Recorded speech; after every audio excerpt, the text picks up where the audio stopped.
بسم اللہ الرحمن الرحیم۔ السلام علیکم ورحمۃ اللہ وبرکاتہ۔ بسم اللہ الرحمن الرحیم۔ عزیز طلباء اکرام، ایم اے اسلامیات کے مضمون فقہ و اصول الفقہ کا آج ہمارا سبق نمبر 235 ہے، جس کا عنوان ہے کتاب النکاح کا الباب الثانی، اور انشاءاللہ آج ہم وبالجوازی سے پڑھیں گے۔ تو نیا سبق شروع کرنے سے پہلے ہم گزشتہ سبق کا خلاصہ دیکھتے ہیں۔ پچھلے سبق میں ہم نے سب سے پہلے عبارت کا ترجمہ اور عبارت کی مختصر تشریح پڑھی تھی، اور مختصر تشریح کے دوران ہم نے 8ویں فصل کی ابتدا کی تھی، اور 8ویں فصل تھی معنی کفر کے حوالے سے، یعنی جو فصول کا ایک سلسلہ مصنف نے شروع کیا ہے، جو نکاح سے معنی چیزیں ہیں ان کا تذکرہ مصنف مختلف فصول میں کر رہے ہیں۔ تو یہ ایک معنی کفر، یعنی کفر بھی نکاح کا ایک معنی ہوتا ہے۔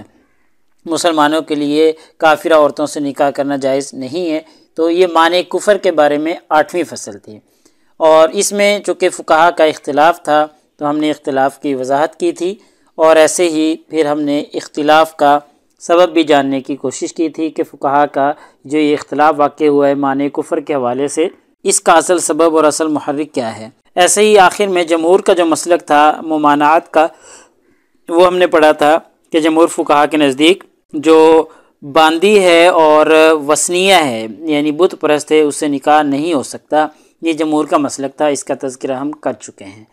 تو انشاءاللہ اسی طریقے سے آج کے اس سبق میں ہم سب سے پہلے عبارت کا ترجمہ اور عبارت کی مختصر تشریح دیکھیں گے، اور مختصر تشریح کے دوران ہم جواز کا قول بھی ذکر کریں گے۔ یعنی جمہور کے نزدیک تو ممانعات کا قول تھا کہ وثنیہ جو باندی ہے اس سے نکاح نہیں کیا جا سکتا، اس کو اپنے عقد نکاح میں نہیں لایا جا سکتا۔ تو کچھ فقہا کا کہنا ہے کہ یہ جائز بھی ہے۔ تو جواز کا قول کن فقہا کا ہے، کن کے نزدیک وثنیہ سے نکاح ہو سکتا ہے، تفصیلات انشاءاللہ آج کے اس سبق میں دیکھیں گے۔ ایسے ہی پھر ان کے جو جواز کے قائلین ہیں، ان کی جو دلیل ہے جواز کی، اس کا تذکرہ بھی ہم کریں گے کہ کس دلیل کی بنیاد پر وہ اس کو جائز سمجھتے ہیں، اور کس دلیل کی بنیاد پر وہ یہ مسلک اور یہ قول کرتے ہیں۔ ایسے ہی نکاح کے ذریعے کتابیہ باندی کو حلال کرنا، اس مسئلے پر بھی آج کے سبق میں ہم گفتگو کریں گے، اور چونکہ اس مسئلے میں فقہا کا اختلاف ہے تو انشاءاللہ ہم اختلاف کی وضاحت کریں گے، اور وجہ اختلاف بھی جاننے کی کوشش کریں گے، جسے ہم اختلاف کا سبب کہتے ہیں۔ البتہ مصنف نے آج کے سبق میں وسبب اختلافہم سے تو تذکرہ نہیں کیا، بس ویسے بتا دیا ہے کہ اس اختلاف کی اصل وجہ یہ ہے۔ تو چلیے دیکھتے ہیں، یہ آج کی ہماری عبارت ہے وبالجوازی، اور یہ جائز ہے۔ قال طاؤس و مجاہد، مجاہد اور امام طاؤس کے نزدیک جائز ہے، یعنی وثنیہ جو عورت ہے، جو بت پرست عورت ہے اور وہ باندی ہے، ملکی یمین کے ذریعے اس کو حلال کیا جا سکتا ہے۔ تو یہ جواز کا قول ہے امام طاؤس کا اور امام مجاہد کا۔ اب ان کی یہاں سے دلیل بیان ہو رہی ہے کہ دلیل کیا ہے، کس دلیل کی بنیاد پر وہ جواز کا قول کرتے ہیں۔ تو ومن الحجتی، دلیل یہ ہے لہم ان کی، کہ ما رویہ من نکاح المسبیات فی غزوۃ اوطاس، کہ غزوہ اوطاس میں قیدی خواتین سے نکاح کیا گیا تھا۔ معرویہ من نکاح المسبیات فی غزوۃ اوطاس، غزوہ اوطاس میں جو مسبیات ہیں، جو قید کی گئی خواتین تھیں، ان سے نکاح کیا گیا تھا۔ اذا استأذنوا فی العزل، کیونکہ انہوں نے اللہ کے رسول سے عزل کرنے کی اجازت چاہی تھی، تو فأذن لہم، نبی کریم صلی اللہ علیہ وسلم نے ان کو عزل کرنے کی اجازت دے دی تھی۔ تو یعنی اب اس کا یہ والا حصہ جو ہے نا، غزوہ اوطاس میں مسبیات یعنی جو قیدی خواتین ان سے نکاح کیا گیا، اگرچہ عزل کی اجازت مل چکی تھی، لیکن اب امام مجاہد اور امام طاؤس اس حصہ حدیث مبارکہ سے دلیل پکڑتے ہیں کہ مسبیات سے نکاح کیا گیا تھا، حالانکہ وہ جو قیدی خواتین تھیں غزوہ اوطاس میں، وہ جو ہے غیر مسلم تھیں، مسلمان نہیں تھی، تو ان سے نکاح کیا گیا تھا۔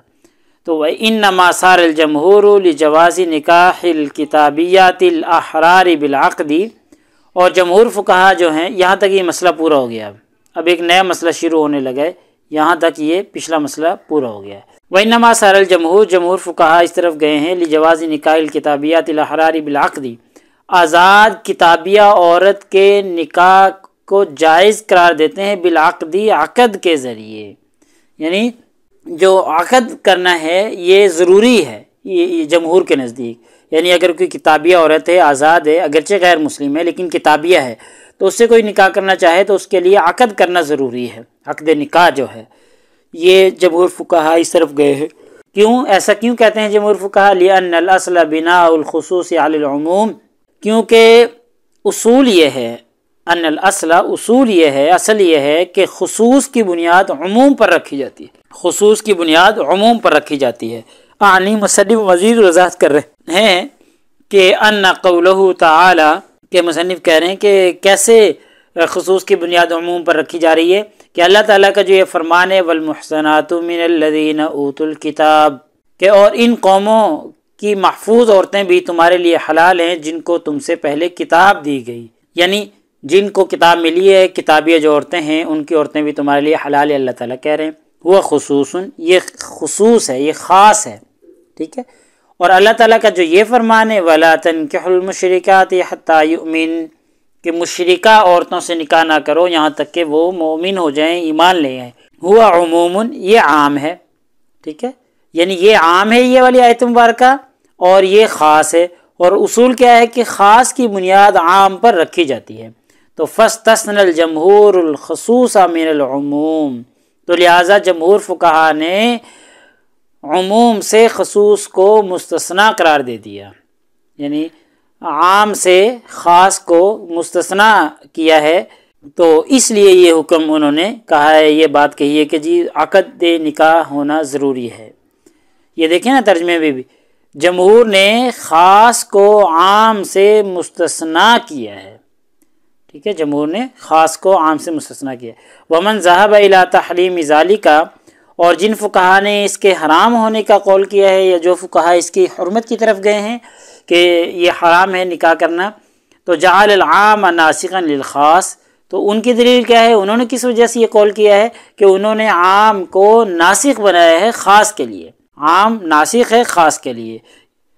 وہو مذہب بعض الفقہا، اور یہ بعض فقہا کا مذہب ہے، یعنی اکثر کا نہیں بلکہ بعض لوگوں کا یہ مسلک ہے.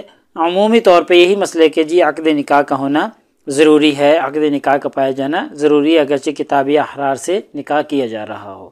تو بعض لوگ اس کے حرمت کی طرف بھی گئے ہیں اور پھر انہوں نے جو ہے عام کو ناسخ بنایا ہے خاص کے لیے. آگے دیکھیں وَإِنَّمَا اخْتَلَفُوا، اور اس میں اختلاف ہے فی احلال الامۃ الکتابیہ بالنکاح، نکاح کے ذریعے کتابیہ باندی کو حلال کرنا. اس میں جو اختلاف تھا ہم نے پیچھے پڑھا تھا کہ اس مسئلے میں اختلاف ہے کہ کتابیہ آزاد کے ساتھ تو نکاح ہو سکتا ہے، ٹھیک ہے، لیکن کتابیہ باندی ہوگی تو اس کو نکاح کے ذریعے حلال کیا جا سکتا ہے یا نہیں کیا جا سکتا. اس میں فقہا کا اختلاف ہے.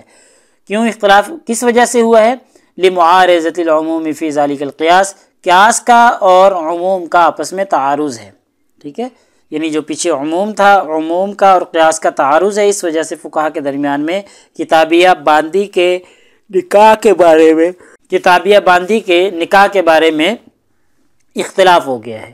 اس کی تفصیل کیا ہے؟ وَذَلِكَ أَنَّ قِيَاسَهَا لِلْحُرَّةِ، اور جو یہ عورت ہے آزاد، اس کو قیاس، یہ جو عورت ہے لونڈی، اس کو قیاس کیا ہے آزاد عورت پر، علی الحرۃ، آزاد عورت پر، آزاد عورت پر لونڈی کو قیاس کیا ہے. یقتضی اباحۃ تزویجہا، تو یہ شادی اس طریقے سے مباح ہو جاتی ہے، یعنی جب لونڈی کو آزاد پر قیاس کریں تو پھر اس طریقے سے یہ شادی مباح ہو جاتی ہے، جائز ہے. وباقی العموم اذا استثنی من الحرۃ یعارض ذلک، مگر بقیہ عموم سے آزاد عورت کو مستثنا کیا جائے تو اس سے تصادم ہو جاتا ہے. یعنی جو باقی عموم ہے اس سے اگر مستثنا قرار دیا جائے آزاد عورت کو تو یعارض ذالک، تو اس سے پھر متصادم ہو جاتا ہے، اس سے پھر تعارض واقع ہو جاتا ہے. کیوں؟ لأنہ یوجب تحریمها علی قول من یرى ان العموم اذا خصص باقی علی العموم، کیونکہ اس سے ان لوگوں کے قول کے مطابق حرمت واجب ہو جاتی ہے، کیونکہ اس سے وہ حرمت واجب ہو جاتی ہے اعلیٰ قولی، ان فقہا کے قول کے مطابق، من یرا، جو سمجھتے ہیں کہ ان العموم اذا خصص، کہ جب تخصیص ہو جاتی ہے، تخصیص کر دی جاتی ہے تو بقیہ حکم عموم پر باقی رہتا ہے، بقیہ حکم جو ہے وہ عموم پر باقی رہ جاتا ہے، اور بس جو تخصیص ہو جاتی ہے تخصیص کے لیے الگ حکم ہو جاتا ہے، جو باقی اس کے افراد بچ جاتے ہیں ان کے اوپر جو عام کا حکم ہے وہی برقرار رہتا ہے، ٹھیک ہے۔ تو جو فقہاء یہ سمجھتے ہیں کہ تخصیص کے بعد بقیہ حکم عموم پر باقی رہتا ہے، تو ان کے نزدیک پھر یہ تحریمہا، یہ حرمت کا قول یا حرمت واجب ہو جاتی ہے۔ بہرحال آج کے ہمارے اس سبق کا خلاصہ یہ نکلا کہ آج کے اس سبق میں ہم نے سب سے پہلے عبارت کا ترجمہ اور عبارت کی مختصر تشریح دیکھی ہے، اور مختصر تشریح کے دوران ہم نے جواز کا قول بھی ذکر کیا ہے کہ فقہاء اس کے جواز کے قائل ہیں تو وہ کیوں ہیں، اور اس کی جواز کی جو دلیل ہے قرآن مجید سے آیت مبارکہ بھی ہم نے پیش کر دی ہے۔ ایسے ہی نکاح کے ذریعے کتاب یا باندی کو حلال کرنا، اس کے بارے میں جو اختلاف تھا وہ اس اختلاف کا تذکرہ کیا ہے، اور پھر ایسے ہی وجہ اختلاف بھی جاننے کی کوشش کی ہے کہ وجہ اختلاف کیا ہے، کہ عموم کا اور قیاس کا آپس میں تعارض ہے، اس وجہ سے فقہاء کے درمیان میں اختلاف واقع ہوا ہے۔ تو پیپر میں پوچھے جانے والے سوالات سے متعلق اگر ہم گفتگو کریں تو ایک یہی سوال ہے کہ جی مذکورہ عبارت کا ترجمہ اور تشریح کریں، اور ایسے ہی ایک سوال یہ ہے کہ کفر کے معنی ہونے میں فقہاء کے اختلاف کی وضاحت کریں۔ تو یہ ابھی ہمارا سوال جو ہے چل رہا ہے، کچھ اس کی ذیلی ابحاث ہیں وہ آگے چلتی رہیں گی۔ تو اگلے سبق نمبر 236 میں انشاءاللہ ہم اسی ترتیب سے چلتے رہیں گے، اور کتاب النکاح کا الباب الثانی جو کہ ہمارا چل رہا ہے چلتا رہے گا، اور آگے انشاءاللہ ہم خصیص العموم سے پڑھیں گے۔ جزاکم اللہ خیر۔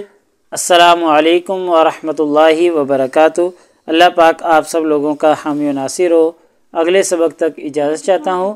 اللہ تعالیٰ آپ سب لوگوں کو کامیابیاں اور ترقیاں نصیب فرمائے۔